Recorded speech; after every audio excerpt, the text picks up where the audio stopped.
y todas puedan volver a revisarlas los que lo quieran. Ya, entonces vamos a partir con 3 oraciones, 1 Badí, 2 Susan, 3 Rosana. Y a dar gracias a Dios por la vida y por la lluvia. Ya Badí. Están las 3 en la misma hoja, parece. No. Te salió larga. Todos lo pensaron, ¿ah? Pero soy el único que se atreve a decirlo. Mira, mira, veo sonrisa en la cara de todos ustedes. Ya. La alabanza sea para ti, oh Señor mi Dios. Te suplico por tus signos que han abarcado la creación entera y por la luz de tu semblante que ha iluminado a todos los que están en el cielo y en la tierra, y por tu misericordia que ha sobrepasado a todas las cosas creadas, y por tu gracia que ha cubierto todo el universo, que desgarres los velos que te separan de ti, para que me dirigiera presuroso al manantial de tu potente inspiración y al amanecer de tu revelación, y tus generosos favores, y pueda ser sumergido en lo más profundo del océano de tu proximidad y tu complacencia. No permitas, oh mi Señor, que sea privado del conocimiento de ti en tus días, y no me despojes del manto de tu guía. Dame de beber del río que es en verdad la vida, cuyas aguas han surgido del paraíso, en el cual fue establecido el trono de tu nombre, el todo misericordioso, para que mis ojos sean abiertos, mi rostro sea iluminado, mi corazón confirmado y mi alma está esclarecida, y se hagan firmes mis pasos. Tú eres aquel quien desde siempre, mediante la fuerza de su poder, ha sido supremo sobre todo, y ha podido, por la acción de su voluntad, ordenar todas las cosas. Nada en absoluto, ni en tu cielo ni en tu tierra, puede frustrar tu propósito. Entonces, oh mi Señor, ten misericordia de mí, por tu bondadosa providencia y generosidad, e inclina mi oído hacia las dulces melodías de las aves que cantan su alabanza a ti, en las ramas del árbol de tu unicidad. Tú eres el gran dador, el siempre perdonador, el más compasivo. Bahá'u'lláh.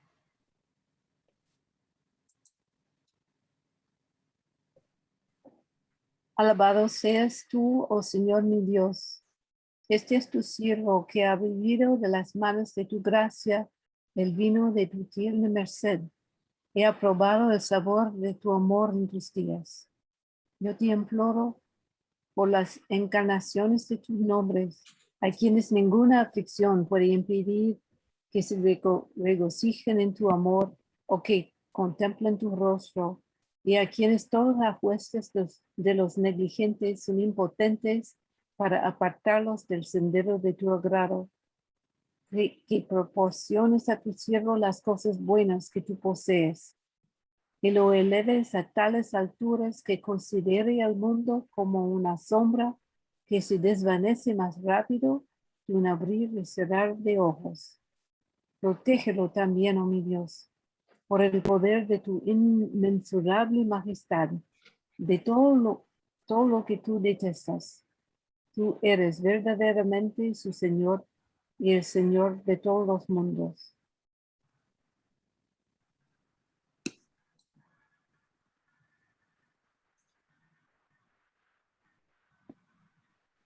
Oh Dios, refresca y alegra mi espíritu, purifica mi corazón, ilumina mis poderes. Dejo todos mis asuntos en tus manos.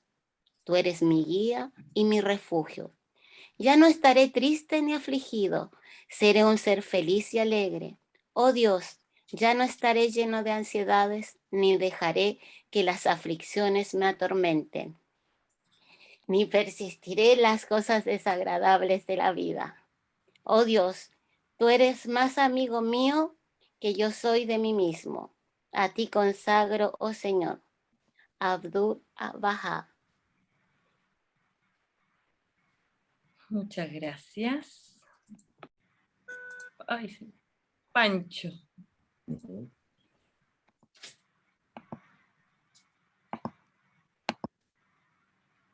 Empezar una vez más dando las gracias a Carolina y a Carmen por mantener de una forma tan preciosa este gran número de charlas que ya han organizado y que se mantienen de una manera tan preciosa, de verdad. También agradecer a todos los que están presentes. Quiero mandar un saludo especial a Pablo y a Sandrita de San Vicente Tahuatahua por estar esta noche con nosotros. Y el tema de Pancho, hoy... ¿te ¿Sí? puedo interrumpir un segundo? Que se te escucha Sí. un poquito bajo. Escucha. Sí. Bajo. Sí. A ver, voy a ver el volumen, espérate un poquito. Pero al principio se escuchaba bien. Cuando hablaste al principio de las oraciones. Ahora se escucha mal. Wow, a ver, Pedro, voy a Ahí ver el sí. volumen. Apégate más. Ahí, Acércate más, acércate más. No, yo creo que ahora sí. ahí. Sí, Ahora ahí que sí. Sí, le agregué más volumen también, entonces creo que está mejor ahora. Ya, para que le pongáis power, porque todos te queremos escuchar fuerte y claro. Bueno, el tema que me pidió Carolita que hiciera hoy es el tema de que la base de todas las religiones es una y la misma.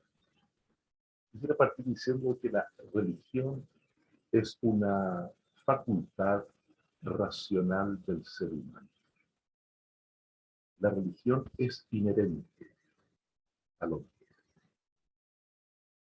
Así como hemos dicho en repetidas ocasiones que el mundo físico y el mundo espiritual son la contraparte perfecta la una con la otra.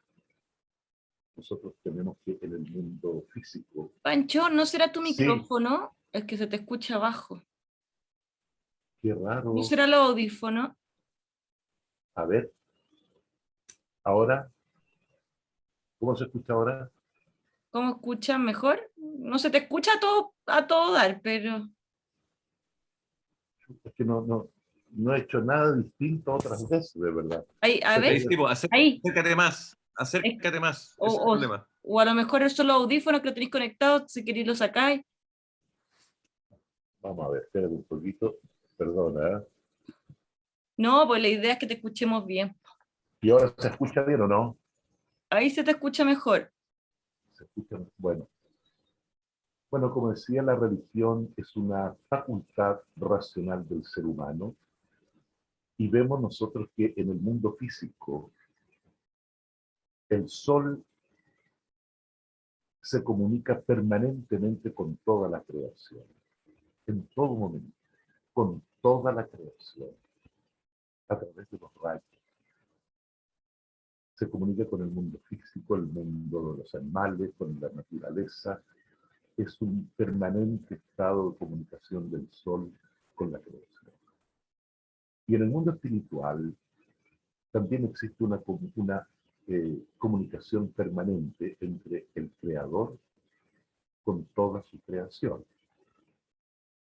En el mundo físico, los rayos son la forma que se comunica el sol con la naturaleza.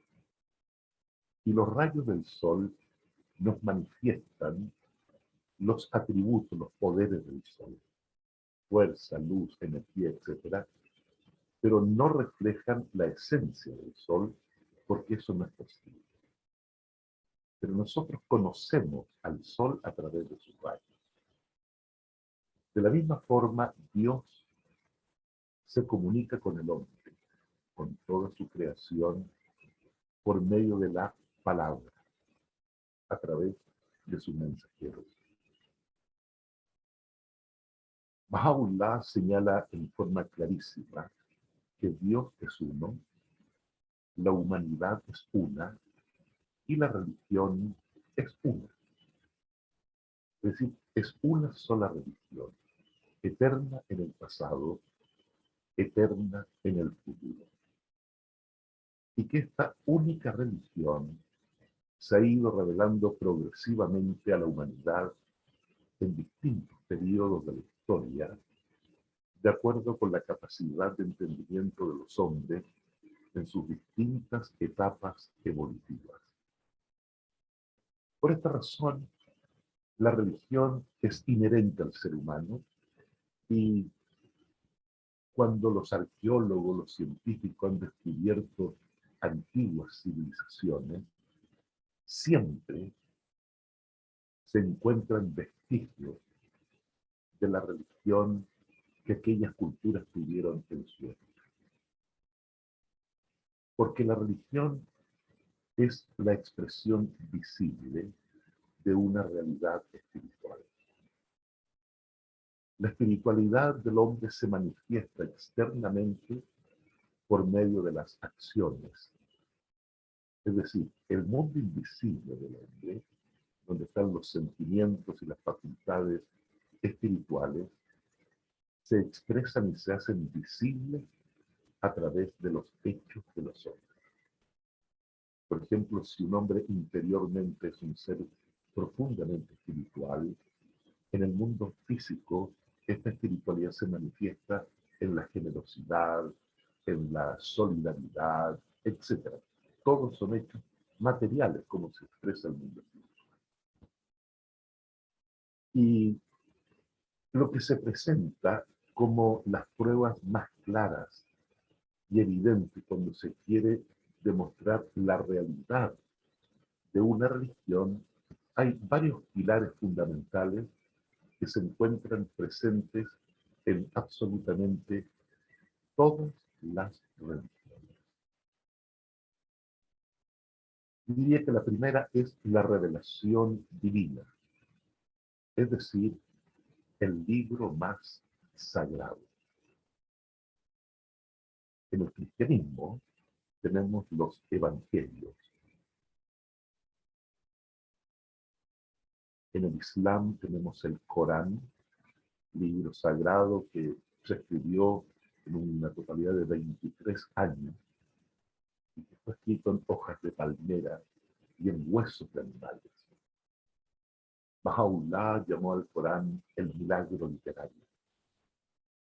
Y en él, en el Corán, se encuentran condensados, como en todos los libros sagrados, todas las leyes, ordenanzas y el desarrollo, las semillas del desarrollo de una nueva civilización. En el judaísmo tenemos todo el Antiguo Testamento y particularmente el Pentateuco. Toda la revelación de Moisés y también de todos los profetas del Antiguo Testamento se encuentran registrados en un libro común que se llama la Biblia. En el hinduismo tenemos el Bhagavad Gita, en el zoroastrismo, la religión zoroastro, 1500 años antes de Jesucristo, está el libro del Zend Avesta. Y así vemos que cada una de estas grandes revelaciones es portadora de un libro sagrado.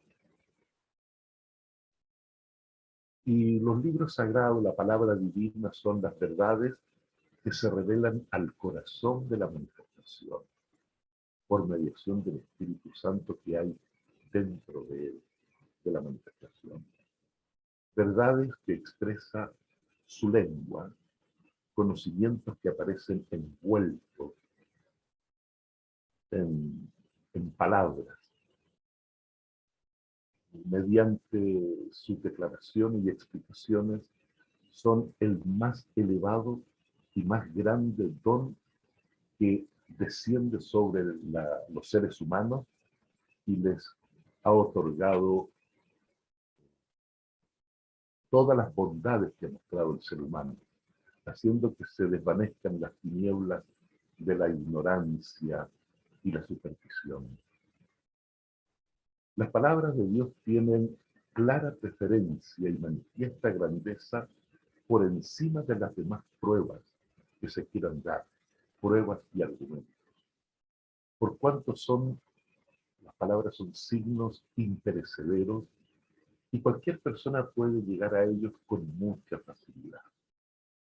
En este sentido difieren de las obras y los milagros que son temporales y se desvanecen y no pueden ser trasladados a otra época. Por ejemplo, los milagros que hizo Jesús, que hizo Mahoma, que hizo Baha'u'lláh, que hicieron todos los profetas, fueron válidos por un puñado de personas que les dio a hacerlo. Pero esos milagros no los podemos traer al presente. Sin embargo, la palabra revelada en los libros sagrados está en la casa de todos los seres humanos. Todos podemos ir a los libros sagrados cuando queramos. Por eso que las palabras son la prueba más grande de los profetas de Dios, pues nada es más estimado y valorado que el conocimiento. Y el depositario de este conocimiento es el libro, como es evidente para todos los hombres que tienen verdaderamente entendimiento.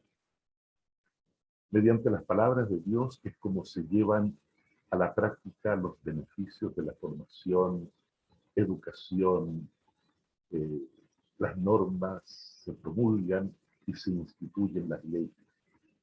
Estas leyes constituyen el cimiento sobre el que se basa el refinamiento de los pueblos, la civilización de las naciones, la preservación de la sociedad y la cultura del mundo, que dan origen a las grandes civilizaciones. Podemos ver, por ejemplo, que todo el imperio romano se desvaneció con la palabra de Cristo, con la palabra. Aunque el cristianismo fue atacado, perseguido, no hubo rey, no hubo nadie que pudiera detener el poder de la palabra. Esto se repite en las grandes religiones. Cuando Muhammad vino al mundo en el año 625 después de Cristo, en una Arabia salvaje, absolutamente salvaje, formada por más de 1000 tribus paganas, idólatras, adoradores del fuego, sacrificaban mujeres para la diosa Isis y hacían prácticas que son verdaderamente increíbles que el ser humano haya podido hacer. Nunca jamás se pudieron abolir, porque era la práctica de millones de personas. Con la venida de Mahoma, él solo con la palabra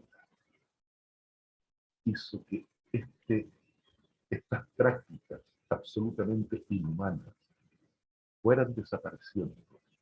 Les dio una fe tan profunda que en menos de un siglo de tener una Arabia salvaje, la convirtió en una nación arabia poderosa, creadora de una civilización simplemente magistral, y que antes de 70 años ya estaba el Islam disperso por distintos países prácticamente de África.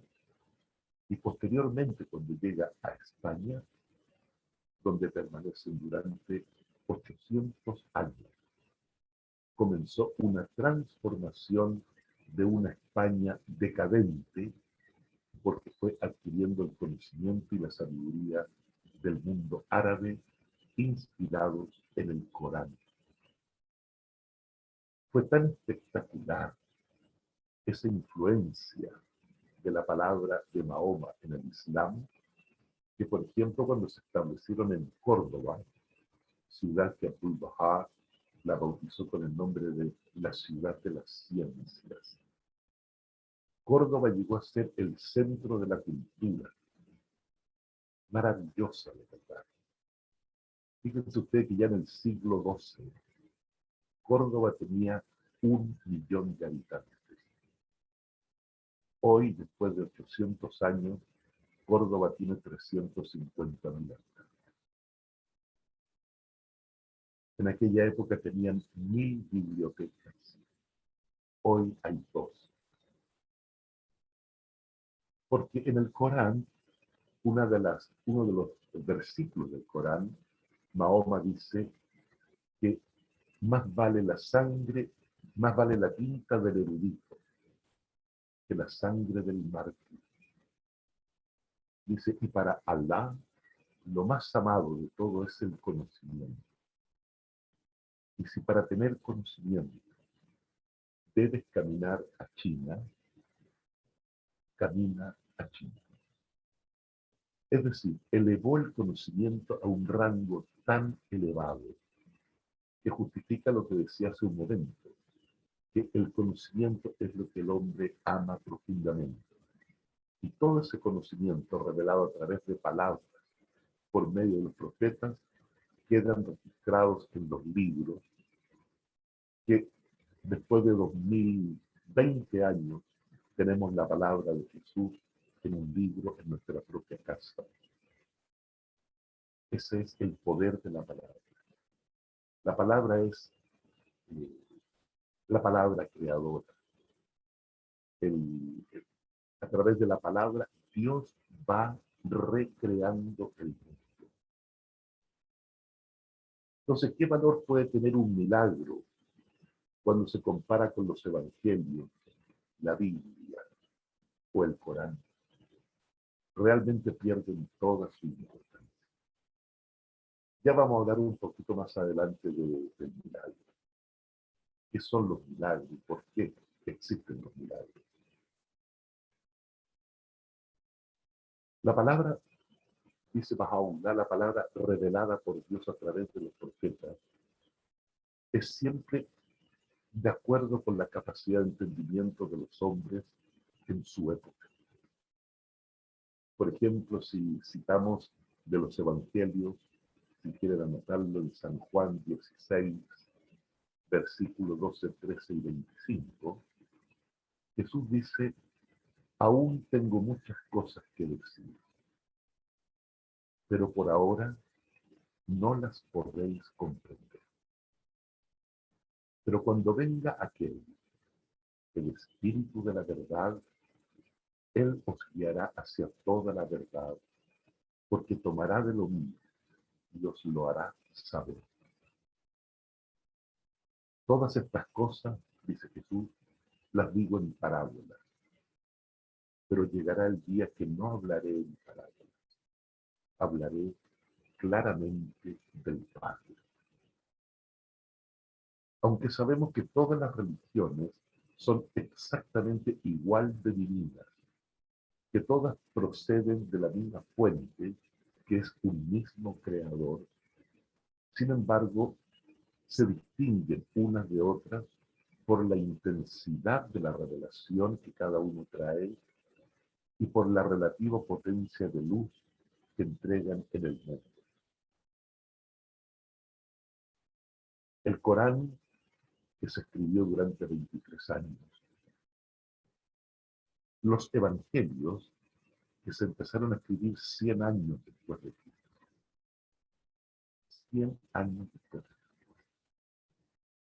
Con los evangelistas Mateo, Marcos, Juan y Lucas. Y a pesar de que incluso entre ellos, cuando uno lee atentamente los 4 evangelios, uno ve que hay ciertas contradicciones. Sin embargo, la esencia de la revelación de Jesús se encuentra dentro de los evangelios. Como dice Baha'u'lláh, son inspirados divinos. Lamentablemente, la distorsión de las religiones proviene justamente de aquellos que dicen ser sus líderes espirituales. Cuando se empieza a distorsionar la palabra, es cuando comienza la decadencia de la religión y la decadencia del hombre. Fue en el año 325 después de Cristo, en un concilio convocado por Constantino, que después se llamó el arrianismo, es cuando se establece el primer dogma en el cristianismo adoptado por la Iglesia Católica, que fue el misterio de la Santísima Trinidad, que fue aprobado por 12 votos contra 8. Y así se estableció aquel dogma, el cual no tiene nada que ver con la revelación de Jesús. Cuando el hombre comienza a interpretar los libros sagrados, empieza a interpretar la palabra divinamente revelada, es cuando comienza la distorsión. Porque nadie puede interpretar esa palabra, excepto uno igual a aquel que la escribió. Es decir, hay muchas profecías, que también vamos a hablar un poquito más adelante de ello, de que llegaría un día en que los libros sagrados serían abiertos y sus palabras serían reveladas. Pero serían reveladas por uno que tiene la autoridad, el poder, idéntico al que tenía Cristo. Y ese es otro profeta de Dios. En este sentido, creemos, de verdad, que hay que distinguir entre la palabra de Dios de las palabras de los hombres, por su perfecta eficacia a la hora de guiar a las almas, iluminar los corazones, vivificar a las naciones, reformar el carácter, reorganizar la sociedad, instituir leyes maravillosas, duraderas y que refinan a quienes las cumplen, a quienes las practican. Y también hacer caer a aquellos orgullosos que se resisten a ellas y ejercen su dominio sobre lo que las naciones tiránicas pueden hacer para impedir su acción al oponerse a ella. Hemos visto como siempre las manifestaciones divinas han tenido una oposición brutal de parte no solamente de los líderes religiosos, sino también del poder político establecido. Es el caso de Jesús, por ejemplo, que todo el imperio después se vuelve contra él. En el Islam, ¿cómo se vuelve contra Mahoma? Las fuerzas de aquella época. Como en la fe Bahá'í, el poder político del Shah, los líderes religiosos, se oponen a la revelación del Bab y Baha'u'lláh, comenzaron con las persecuciones y la matanza de más de 20.000 de sus creyentes. Pero nada de eso pudo impedir que la palabra revelada, a solo 170 años de su nacimiento, se encuentre hoy establecida en todos los rincones del planeta. Decía Abdu'l-Bahá en una oportunidad que nadie puede destruir al Islam. Nadie. Excepto ellos mismos. Solamente ellos podían destruir su propia fe. Nadie puede destruir el cristianismo, excepto ellos mismos. Desde fuera es imposible destruir una religión. El problema es interno. Hoy vemos con horror de verdad, lo que está ocurriendo en Afganistán. Hoy viendo las noticias, viendo el tema de los talibanes, cómo están entrando de una manera feroz en el pueblo, cómo han degenerado la religión de Mahoma, cómo la han llevado a una barbarie que es absolutamente inimaginable que alguien pueda pensar que eso forma parte de las enseñanzas del Islam. Esa destrucción que se está produciendo en Islam, en Afganistán, me hizo pensar y verdaderamente quedé muy perturbado después de ver la noticia y ponerme a pensar cuál será la situación hoy de los Bahá'ís en Afganistán y particularmente de las mujeres Bahá'ís en Afganistán. Sobre todo al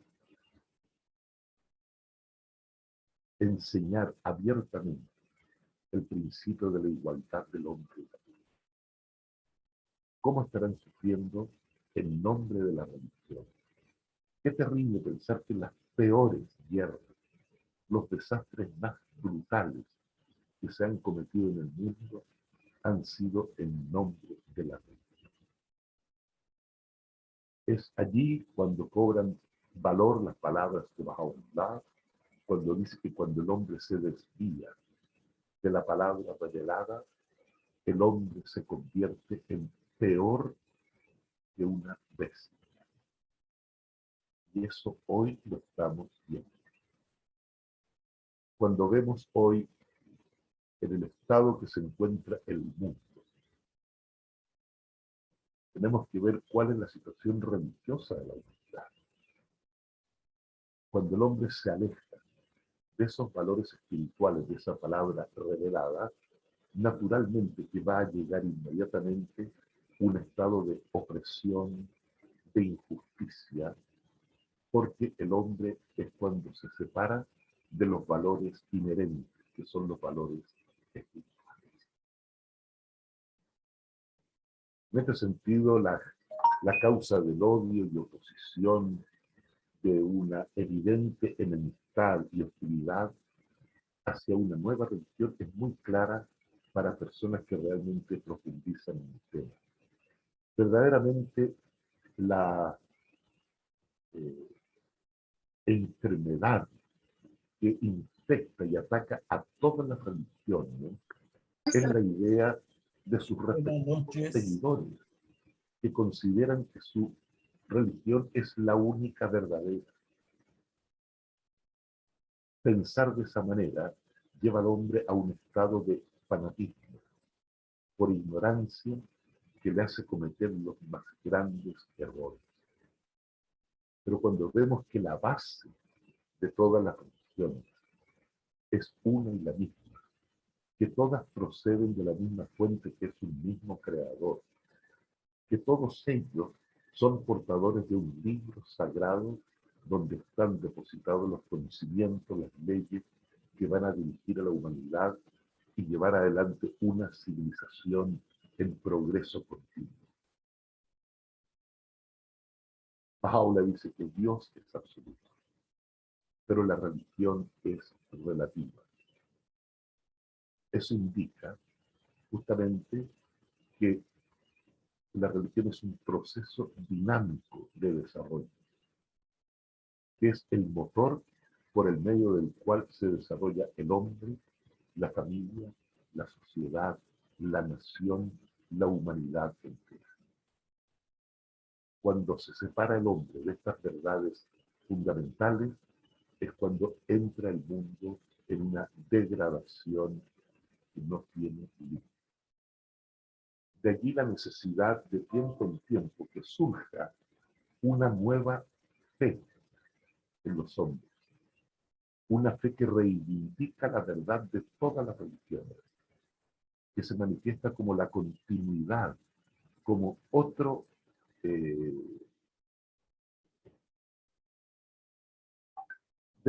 otro eslabón de una misma cadena. Cuando vemos esa unidad es cuando entendemos el proceso de la revelación progresiva y hace que el hombre desaparezcan de él lo que de una manera maravillosa explicó Badí la semana pasada, la abolición de los prejuicios. Es decir, cuando se establece el prejuicio religioso, es cuando el mundo está en un peligro inminente. Porque nada produce más pasión en los seres humanos, más fanatismo, que una fe religiosa mal comprendida. En cuanto a los milagros, se refiere a obras cuya realización queda fuera del alcance de las facultades humanas. Maravillas que proceden como un favor de parte de las manifestaciones divinas. Cuando viene una manifestación nueva, los hombres se acercan al profeta y le piden una señal, le piden un signo, le piden un milagro, como si eso fuera a ser prueba de la divinidad. No es así. Porque el milagro solamente es válido para el que lo ve. Y Jesús decía en repetidas ocasiones que solo las malas generaciones piden milagros. La misión de ellos es que se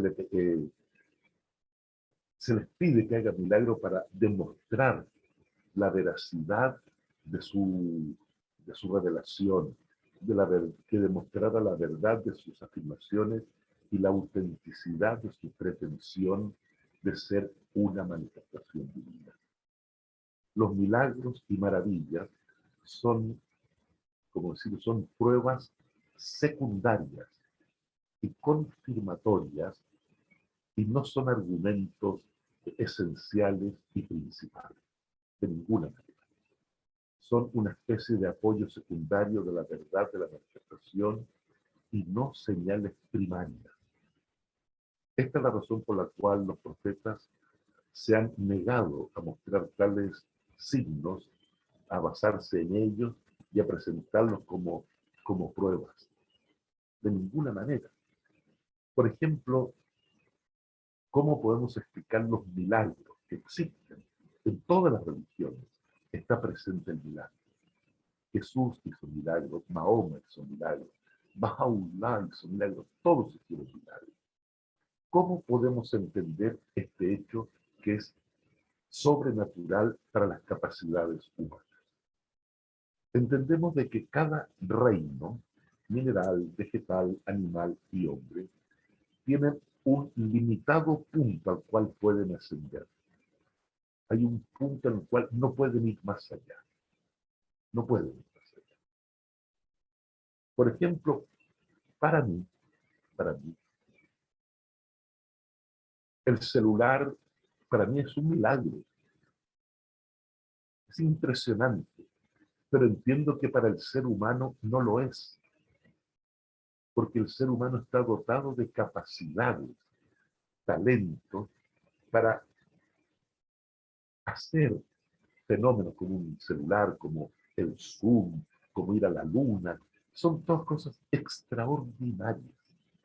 Pero para personas simples, como yo, eso pareciera que fuera un milagro. Pero entiendo que no es un milagro, porque está dentro de la capacidad del hombre hacerlo. Pero si un mono, si un orangután hiciera un celular, eso sería un milagro. Porque no está dentro de las capacidades de un animal hacer cosas que sí el hombre tiene esa capacidad. Pues bien, las manifestaciones divinas que son un estado superior al hombre, ellos tienen conocimientos y habilidades que son infinitos. Ellos tienen el conocimiento de absolutamente todo. Para ellos la palabra milagro no existe. Para ellos son cosas normales que pueden hacer, porque dominan todas las leyes. Pero si el hombre hiciera eso, entonces sí sería un milagro. Pero para los profetas de Dios, esos hechos extraordinarios son normales. Muchas veces el hombre pedía milagros como prueba, pero lo que pedían no tenía ninguna relación con la condición espiritual. Entonces no se puede probar la realidad de una manifestación porque hace una cosa extraordinaria que no tiene nada que ver con lo que responde al mundo espiritual. No son coherentes los pedidos que le hacían. Ahora, en el campo de la profecía no existe ninguna religión cuyo fundador no haya dedicado una parte especial de su libro sagrado para hacer una serie de profecías sobre alguien posterior a él, a quien Dios habría de manifestar, alguien que renovaría la religión. En todas las religiones existen las profecías que son exactas. ¿Por qué? Porque los profetas viven en una dimensión donde no existe tiempo, donde no existe espacio. Para ellos el tiempo no existe, conocen el futuro y el pasado igual como nosotros conocemos el presente. Como dice el Antiguo Testamento, para Dios 1000 años son como un día, y un día son como 1000 años.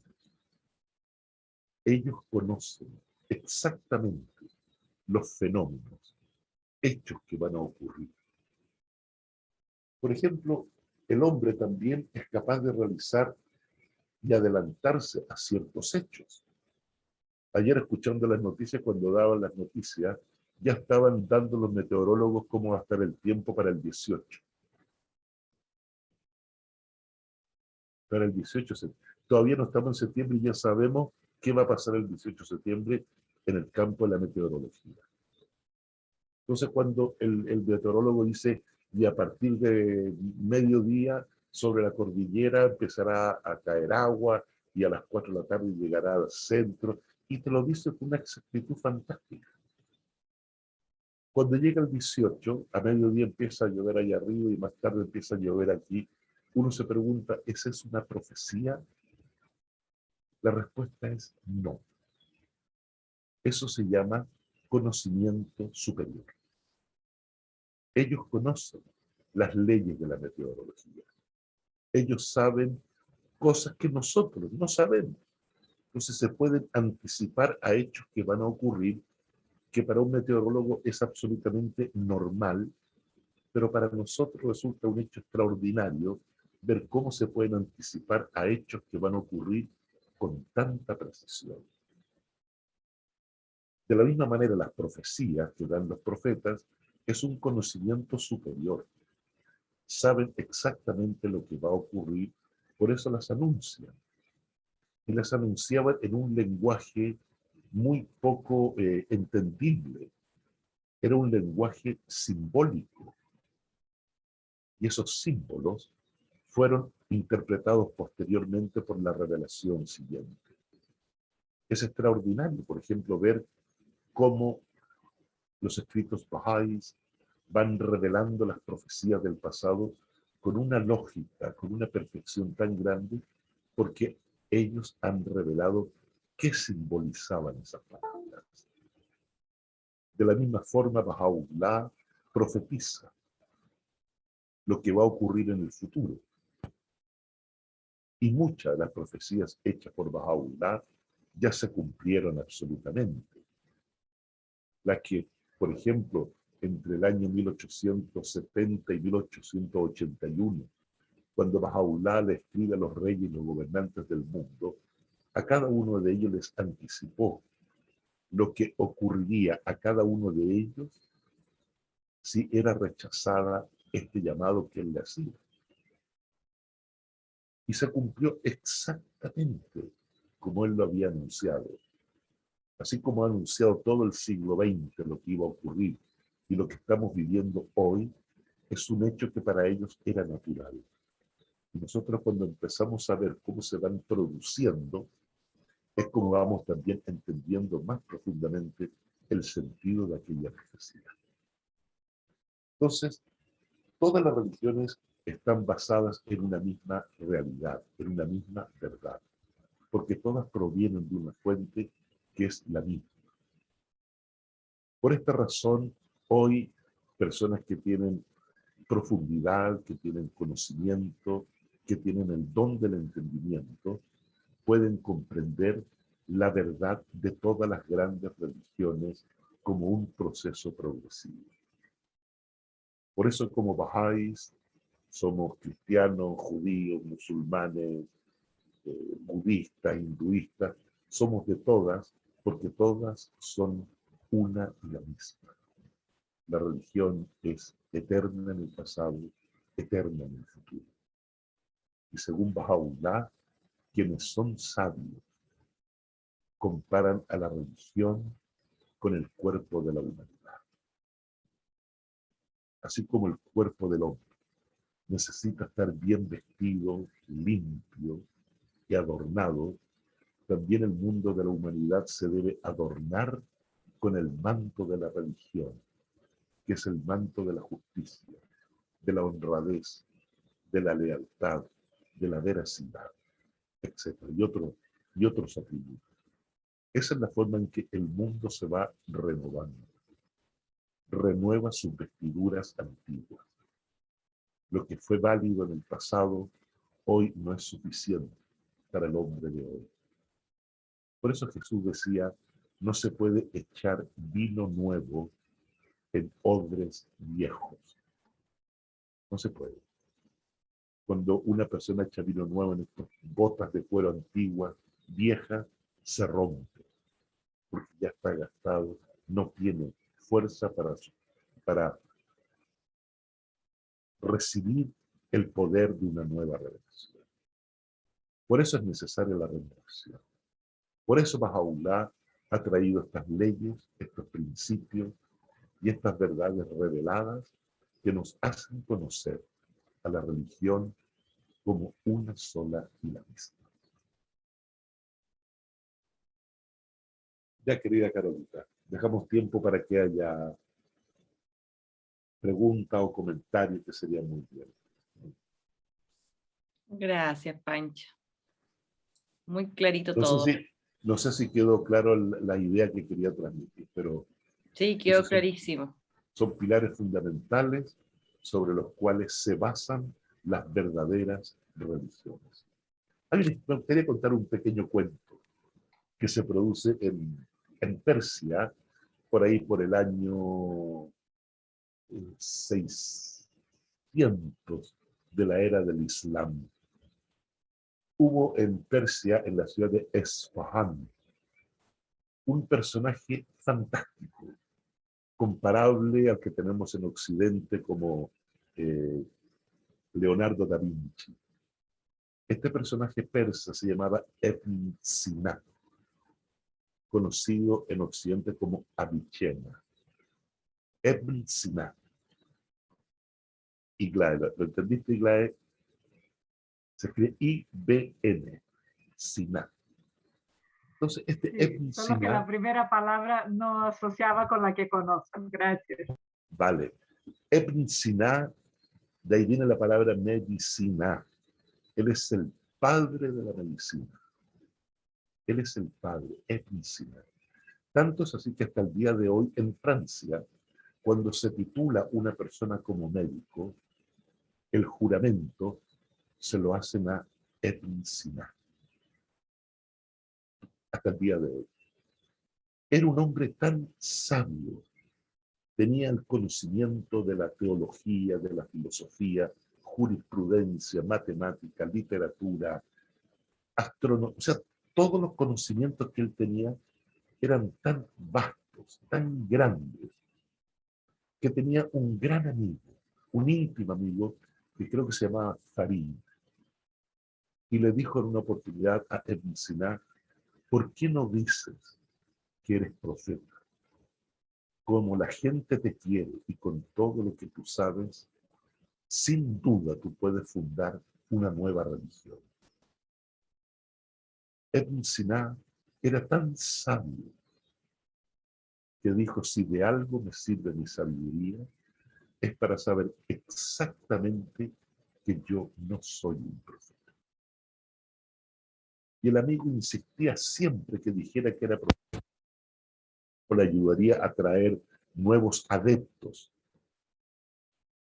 Bueno, una tarde estaba Ibn Sina en su casa, una casa hermosa, grande que tenía en un salón, y como siempre estaba en una esquina estudiando, tomando nota, y en el otro lado estaba en un diván su amigo.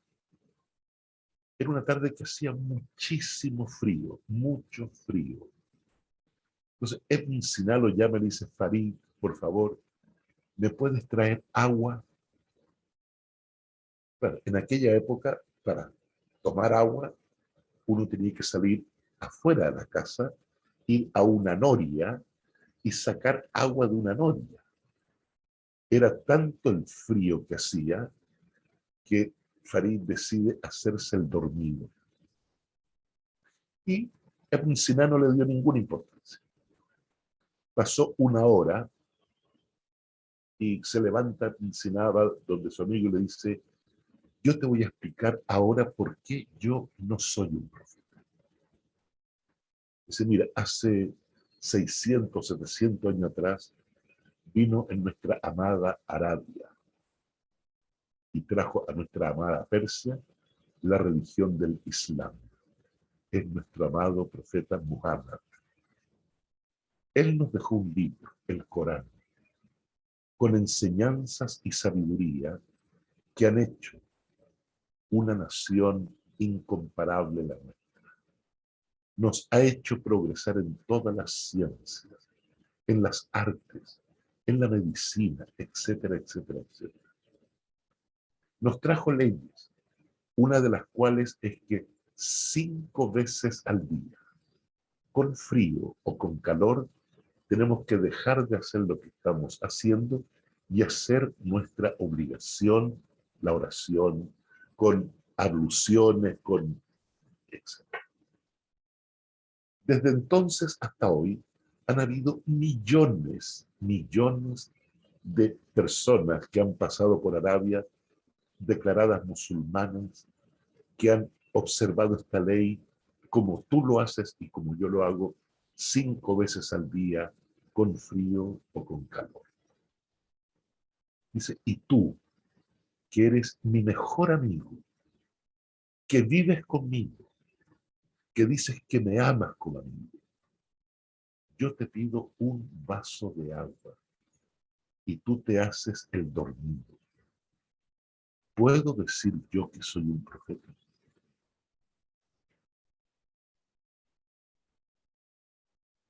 Gente que miles que han dado la vida por sus profetas, y aquel amigo que le decía que dijera que era profeta no fue capaz de ir a buscar un vaso de agua. Él no puede decir que es un profeta. ¿Qué tienen los profetas? ¿Qué tienen?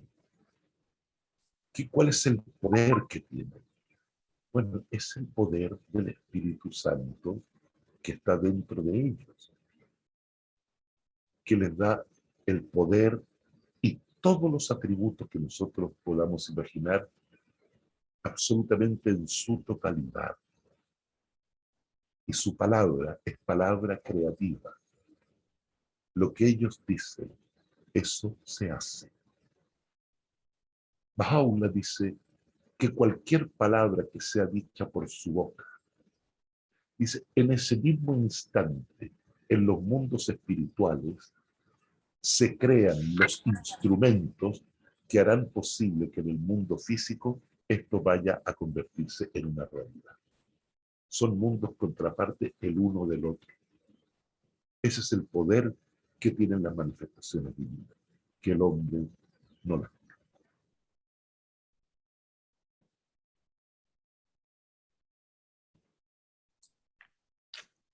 Buena historia, Pancho. Muchas gracias. Yo la encuentro notable, de verdad. Está buena. Ibn Sina, no se olviden el nombre, de ahí viene medicina, Ibn Sina. La Vilma quiere decir algo. ¿Alguien quiere hacer una pregunta? Vilma. ¿No?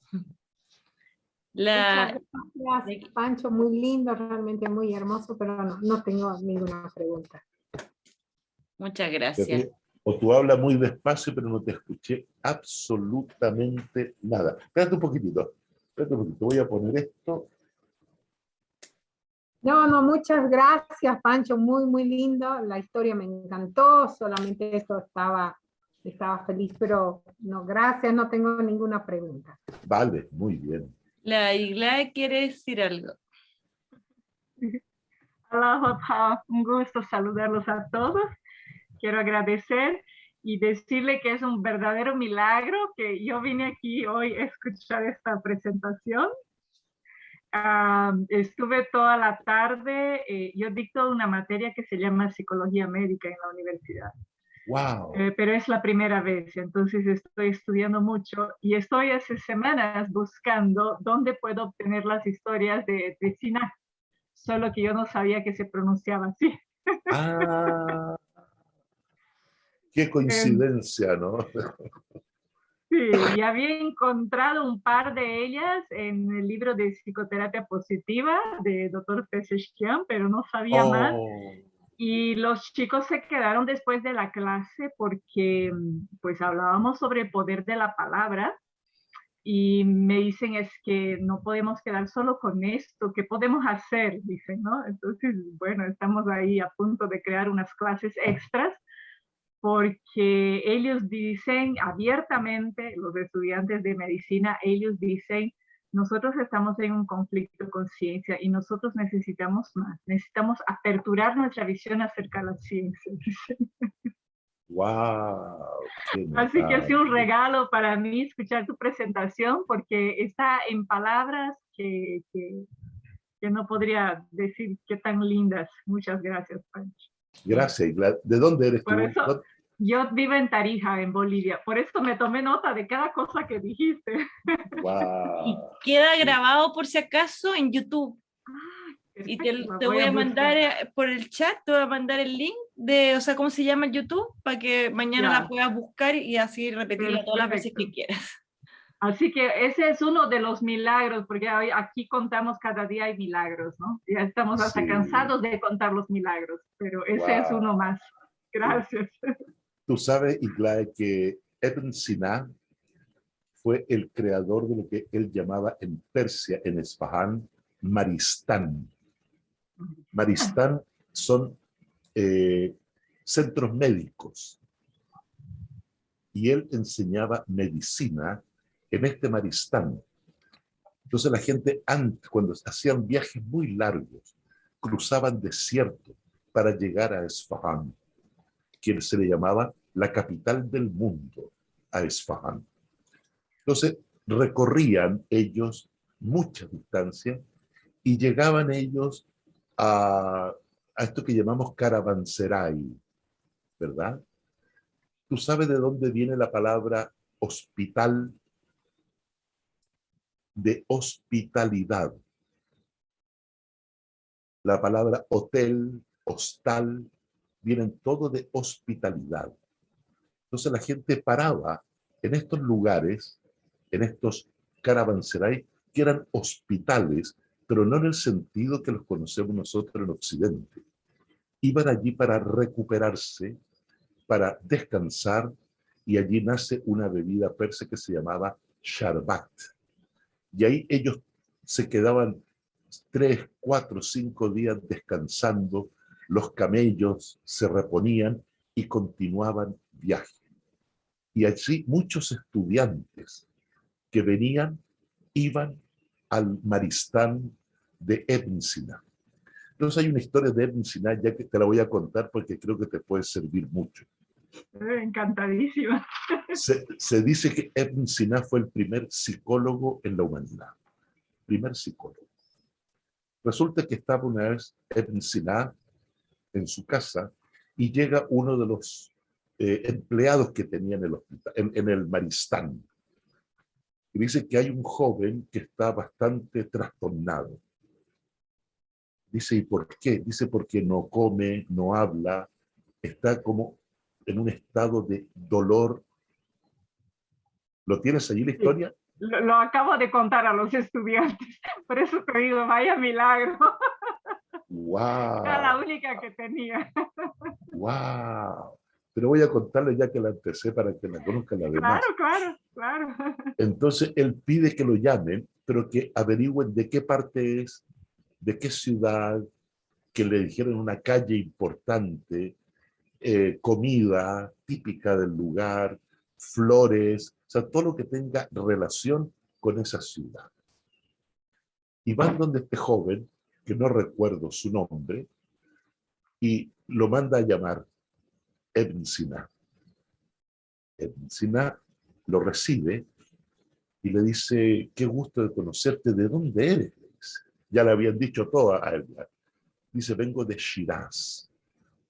Oh, Shiraz, dice Ibn Sina, qué ciudad tan maravillosa. Le dice, la ciudad donde huele a átar. Átar es el esencia de rosas.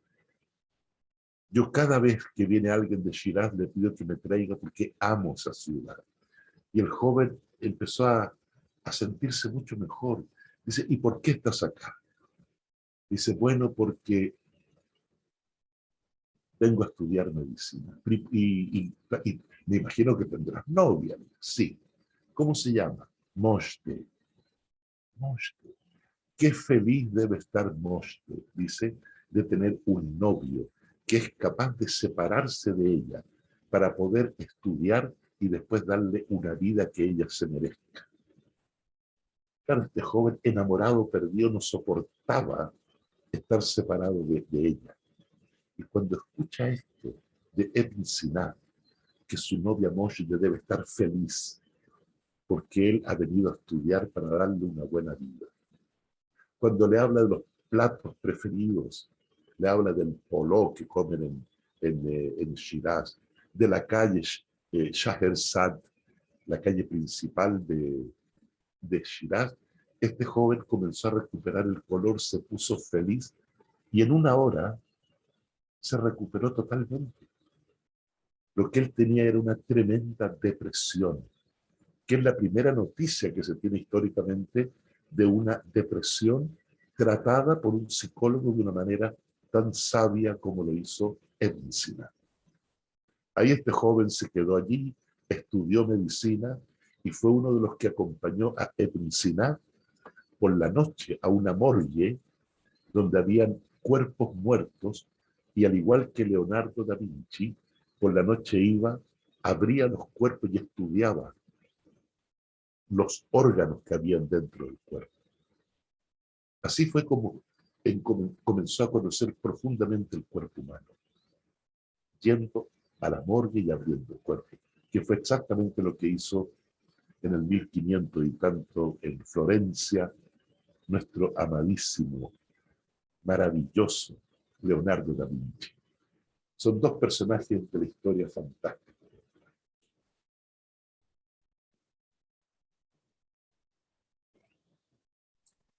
Gracias. ¿Alguien más quiere hacer alguna pregunta, algún comentario?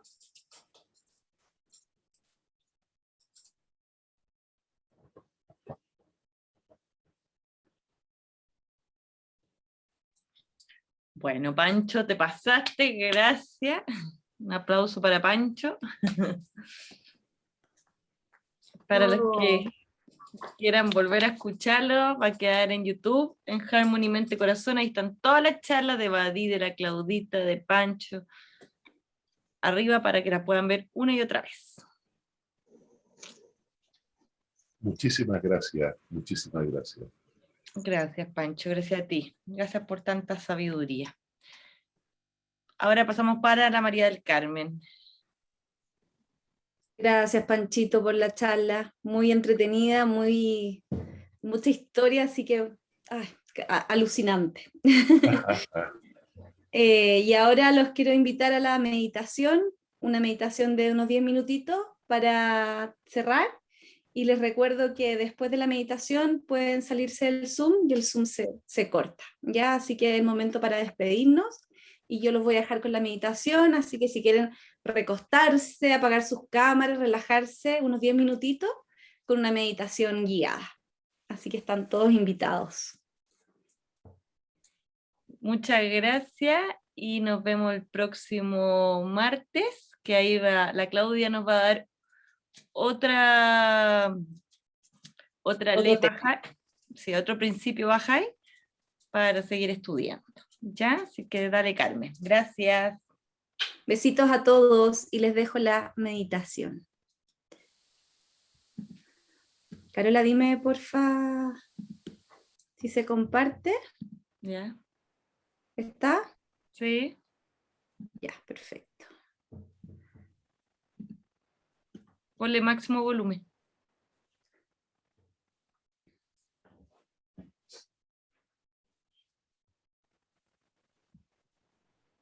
Ya, vamos a empezar a la 1, a las 2 y a las 3.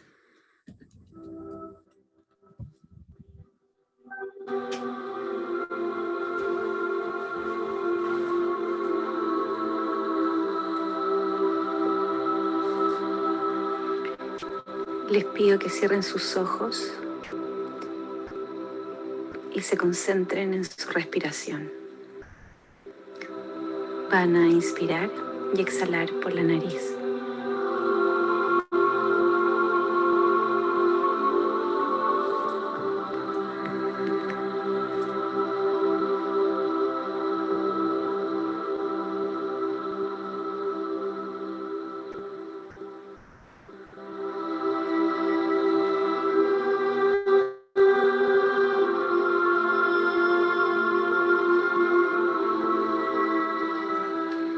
Ahora les pido que pongan las palmas de sus manos sobre su corazón para que desde ahí intenten sentir sus latidos.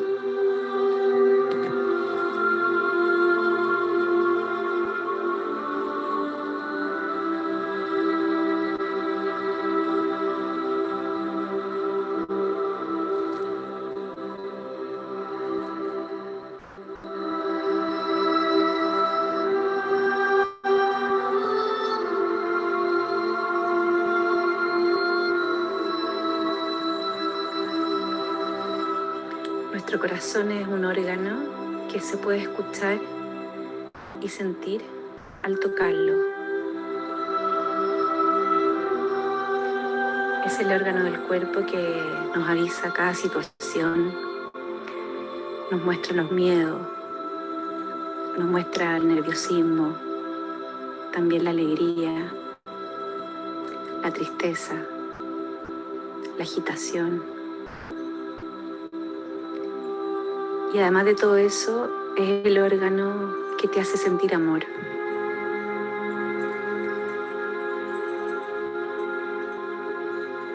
Y ahora lo vamos a vivenciar.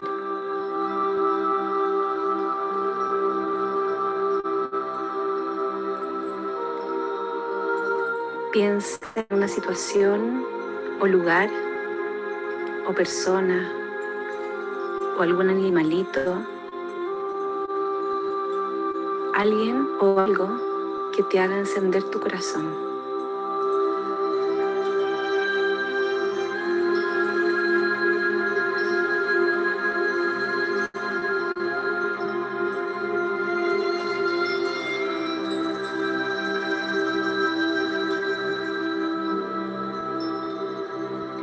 Y vamos a poner la atención en nuestro corazón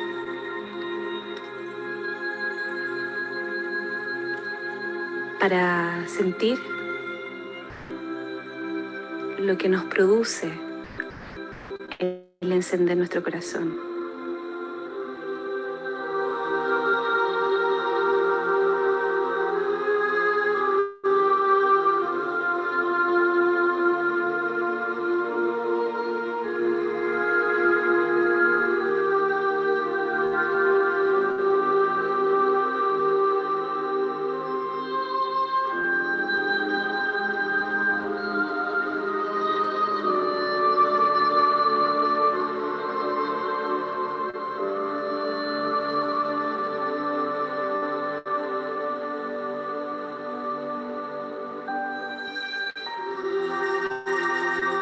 Vamos a pedirle a nuestro corazón que con todo este amor que estamos sintiendo sea grande y sea grande tanto que salga de mi cuerpo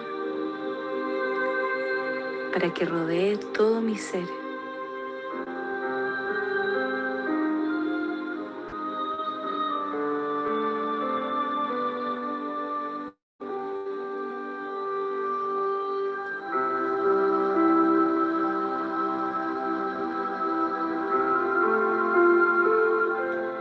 Observa cómo tu corazón rodea todo tu cuerpo y te rebosa de amor. Y desde ahí vamos a repetir. Yo siento mi corazón, siento cómo se expande poco a poco, entregándole calor a cada zona de mi cuerpo, llenándola de ternura, llenándola de sanación y llenándola de calidez. Quédense sintiendo.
Ahora les pido que repitan: desde hoy, mi corazón será el centro de mi atención, porque viviré para que nunca se apague.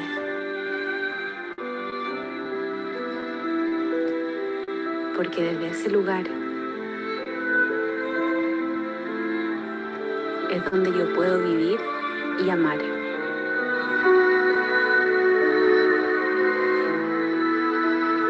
Haré lo posible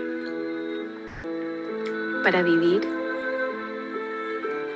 el mayor tiempo posible con un corazón puro.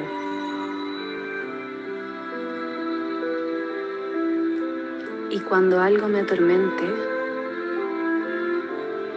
buscaré las respuestas desde ahí, desde adentro de mi corazón.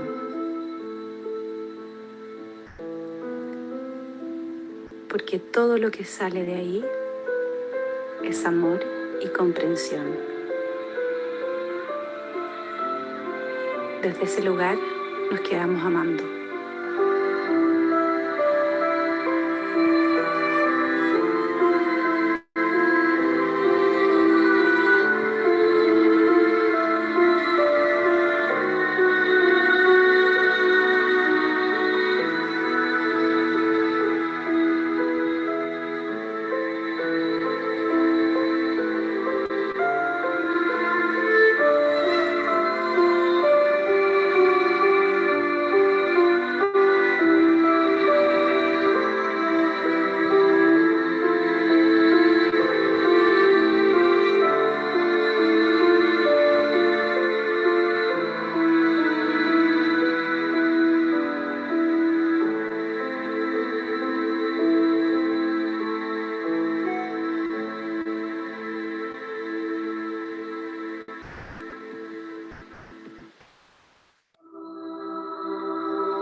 Les mandamos un beso grande a cada uno de ustedes y muchas gracias por estar acompañándonos siempre.